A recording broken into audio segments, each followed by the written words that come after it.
Lily, what are you doing? I'm ordering, Mama, like a big girl. I told myself I wouldn't walk over. Then that little girl raised her hand and I was already standing up. Men don't like single moms. That's just the truth. Then he said something that completely destroyed that belief. She said men don't like single moms. His reaction shocked her. I was sitting in the fanciest restaurant in Chicago, alone, in a red dress I hadn't worn in 3 years, with my 4-year-old daughter eating a bread roll across from me. This was not how my sister Claire planned the evening. She'd made the reservation weeks ago, non-refundable, Belmont's, the kind of place where the menu has no prices on the women's side and a single glass of wine costs more than my electric bill. Her plan was simple: force me out of my yoga pants into a dress into the world. Then her hospital called, emergency shift, and my babysitter canceled 40 minutes before dinner. So here I was, Maya Hartwell, single mom, table 7, ordering coffee in a restaurant that expected salmon. My daughter Lily, 4 years old, blonde curls, the spiritual energy of a tiny CEO, was arranging sugar packets into a tower. She did this everywhere we went. I'd stopped apologizing for it.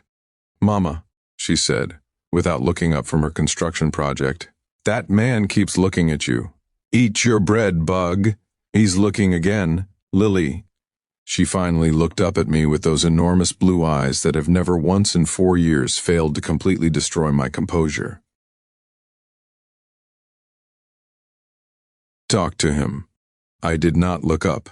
I had a rule I'd built slowly and painfully over 3 years of raising Lily alone, of watching men's eyes go from interested to calculating the moment they spotted the car seat in my back seat.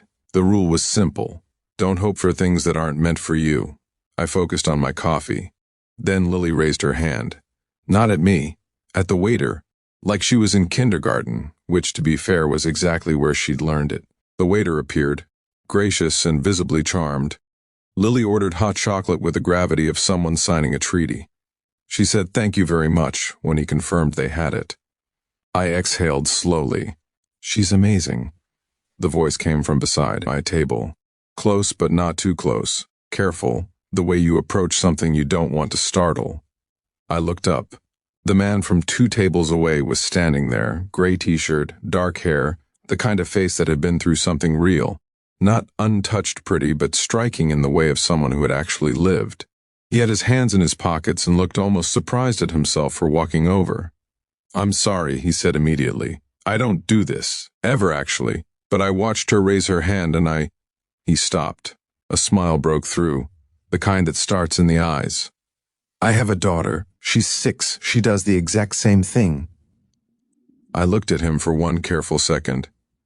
"Does it work every time for her too?" I said. He laughed, sudden and real. "Every single time. I'm Caleb Mercer. Maya, and this is Lily." She asked. I pressed my lips together. Caleb crouched down to her level. "Stistig not in a perform look he how good I am with kids way." But naturally, like it was just the obvious thing to do. "I honestly don't know," he said seriously. "Am I?" Lily took her time, examined his face, tilted her head slightly. "Yes," she decided. Then she patted the empty chair beside her. "You can sit down." He looked at me. I didn't know what I was doing. I knew exactly what I was doing. "You can sit down," I said. He sat. The hot chocolate arrived. Then somehow food appeared. Actual food, not just coffee. And we were talking. Slowly at first, the way careful people talk when their testing ground they're not sure will hold them. He was an architect, grew up in Columbus. His daughter Emma lived with him full-time. Her mother had left for Seattle when Emma was 2, choosing a career and a life that didn't have room for a toddler. He said it simply, without venom, the way people talk about wounds they've finished bleeding from. I found myself talking too, really talking, the unedited version, not the polished one I usually offered. The babysitter who canceled, my sister's reservation, the winter boots Lily needed and the salmon I'd refused to order. He listened, not politely, actually listened. His eyes stayed on my face. "You ordered coffee," he said. "It was the only reasonable thing on the menu. In a restaurant with a dress code, the dress was free, My sister ambushed me with it. Something shifted in his expression, softer, but not soft in a pitying way. For what it's worth, he said, you look like that in the dress because of how you carry yourself, not because of the dress. I felt heat climb my face and I hated it. I hadn't blushed in 3 years. I didn't have the energy for it. Don't, I said. Don't what? Say things like that. I have a 4-year-old and concealer covering dark circles, and I haven't slept past 6 a.m. since 2021. I stopped. And? He said. And men don't. I caught myself. He waited.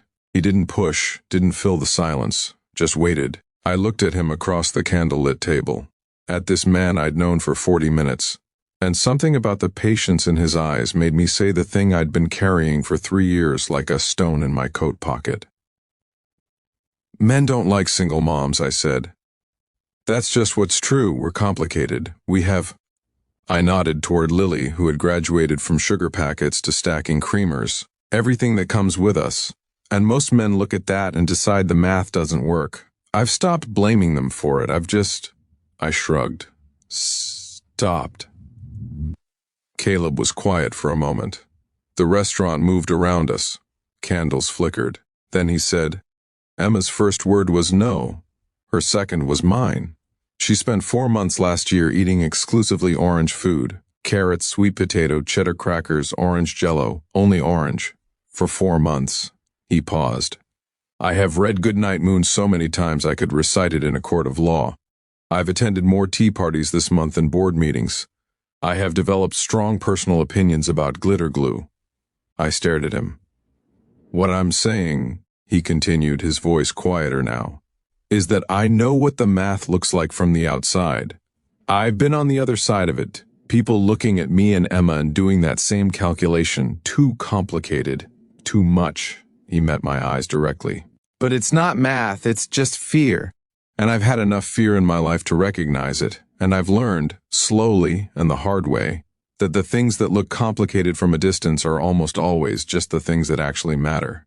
Something I had been holding for a very long time came loose in my chest. I didn't say anything. I couldn't. Lily looked up from her creamer tower. She had, it turned out, been listening to the whole thing. Emma is 6? She asked Caleb. She is. Does she like dinosaurs? She loves them, especially the ones with the long necks. Lily sat up very straight. Brachiosauruses, she said, with enormous authority. Caleb's face did something I had no name for, surprised and moved and lit up all at once. Yes, exactly, Brachiosauruses. Lily nodded, satisfied. She turned to me with the decisive energy of someone who has made up her mind. Mama, Emma should come to my birthday party. Bug, we don't even... She can bring her dad, Lily added, gesturing at Caleb like she was making a very reasonable business proposal. Caleb was grinning, wide and helpless, the most unguarded I'd seen him. That, he said, is the best invitation I have ever received in my entire life. I laughed, startled and real and loud enough that the table beside us glanced over. I hadn't laughed like that since I couldn't remember when. 6 months later, I still think about that night. Not the dress, not the restaurant, not even what he said, though I have thought about those words more times than I'll ever admit. I think about Lily raising her hand for the waiter, Lily patting the chair, Lily inviting a man she'd known for 8 minutes to her birthday party with all the calm authority of someone who simply recognized something good and decided not to let it walk away. She was right, of course. She usually is. Emma came to the birthday party. Purple balloons. Dinosaur cake. Specifically Brachiosaurus, because Lily had opinions. The two of them spent 45 minutes in the backyard solemnly explaining to each other which dinosaurs were the best and why. Caleb stood beside me and watched them and said nothing. And I stood beside him and said nothing. And it was the most comfortable silence I'd been in for 3 years. My sister Claire cried when I told her the whole story. I pretended not to notice. Then Lily walked in, looked at both of us and said, I think we should have hot chocolate. So we did. I don't tell people anymore that men don't like single moms, not because it isn't sometimes true, but because the right one, the one who has also sat at his own table 7, in his own quiet restaurant with his own daughter and his own carefully carried weight, he doesn't see complicated. He sees the thing that matters, and he sits down. Golden heart stories, because the right person doesn't run from your real life. They walk straight into it.